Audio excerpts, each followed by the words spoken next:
आदरणीय महाराज।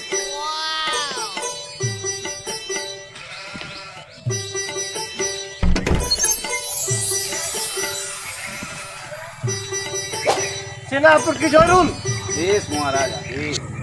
हमार राज्य की हाल আপনার রাজ্যের যে অবস্থা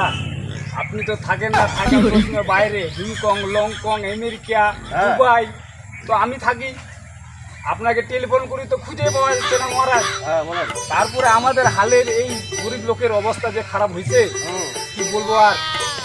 আমাদের কারো বাড়িতে টিউবওয়েলে জল নাই কারো বাড়িতে চাল নাই ডাল নাই রেশনে খুব সমস্যা স্কুল যাইতে পারতেছে না একটা স্কুল বানার জন্য বলছিলাম মহারাজ তুমি বললে আমি আমেরিকা আছি ওখান থেকে ঘুরে আসি তারপরে হবে তো এটা কি আদেশ মহারাজ আপনি এখন কি করবেন করেন এখন চলেন দেশে দেশে ঘুরেন দেখি ঠিক হয় ঠিক আছে সেনাপতি কি জরুর তুমি এখন যাও আমি এগুলোর ব্যবস্থা করছি তাহলে হবে তো আমি চেষ্টা করব তুমি যাও ঠিক আছে আদেশ মহারাজ আমাকে আদেশ দেন এরকম যদি আমার হয় রাজ্যের হাল তাহলে আমি বাঁচবো কি করে বাল